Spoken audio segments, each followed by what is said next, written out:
আজিৰ পৰা অসম চৰকাৰে চিকিৎসালয়বিলাকৰ মাচুল বৃদ্ধি কৰিবৰ কাৰণে যি সিদ্ধান্ত লৈছে আমি এই সিদ্ধান্ত বাতিল কৰিবৰ কাৰণে অসমৰ বিজেপি চৰকাৰক দাবী জনাইছোঁ।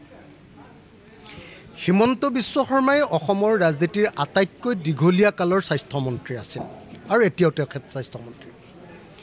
তেখেত স্বাস্থ্যমন্ত্ৰীত্বৰ কালত অসমৰ কোৱালিটি হেল্থ কেয়াৰ সাৰ্ভিস একেবাৰে বৃদ্ধি পোৱা নাই। তেখেতৰ স্বাস্থ্যমন্ত্ৰীত্বৰ কালত এতিয়ালৈকে আমি গুণগত স্বাস্থ্য সেৱা লাভ কৰা নাই। য'ত গুণগত স্বাস্থ্য সেৱা প্ৰদান কৰিব পৰা নাই তাত কেতিয়াও এনেকৈ বাৰম্বাৰ এনেকুৱা হেল্থ কেয়াৰ সাৰ্ভিসৰ মূল্য বৃদ্ধি কৰি থকাটো এনেকৈ বাৰম্বাৰ মাচুল বৃদ্ধি কৰি থকাটো কেতিয়াও মানি ল'ব নোৱাৰি। আৰু সেইকাৰণে অসমৰ মুখ্যমন্ত্ৰী আৰু অসমৰ স্বাস্থ্যমন্ত্ৰীক আমি আজি যি স্বাস্থ্য বিভাগৰ হস্পিটেলবিলাকত যিবিলাকৰ মূল্য বৃদ্ধি ঘটোৱা হৈছে, ক'ৰবাত প্ৰৱেশ মাচুল বৃদ্ধি কৰোৱা হৈছে, আপোনাৰ টেষ্টৰ মাচুল ব্লাড টেষ্টৰ মাচুল বৃদ্ধি কৰোৱা হৈছে, MRI কৰাৰ মাচুল বৃদ্ধি কৰা হৈছে, এই আটাইবিলাক যিবিলাক মাচুল বৃদ্ধি কৰা হৈছে এইটোক বন্ধ কৰিবৰ কাৰণে আৰু অসমৰ স্বাস্থ্য সেৱাৰ মান উন্নত কৰিবৰ কাৰণে দাবী উত্থাপন কৰিলোঁ। যদিহে অসমৰ মুখ্যমন্ত্ৰী আৰু অসমৰ দীঘলীয়া কালৰ স্বাস্থ্যমন্ত্ৰীজনে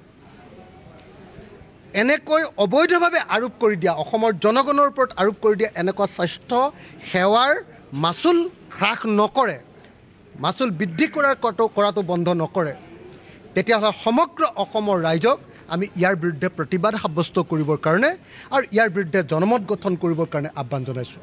মই অসমৰ সংবাদ মাধ্যমক এটা বিষয়ত অত্যন্ত প্ৰশংসা কৰিছোঁ যে যোৱা 3টা দিন ধৰি অসমৰ সংবাদ মাধ্যমে এনেকৈ অসমৰ চিকিৎসালয়বিলাকৰ চিকিৎসা মাচুল বৃদ্ধি কৰাৰ বিৰুদ্ধে প্ৰবল প্ৰতিবাদ তেখেতসকলে গঢ়ি তুলিছে আৰু তেখেতসকলে এটা জনমত তৈয়াৰ কৰিবলৈ, মাচুল বৃদ্ধিৰ বিৰুদ্ধে এটা জনমত তৈয়াৰ কৰিবলৈ চেষ্টা কৰিছে।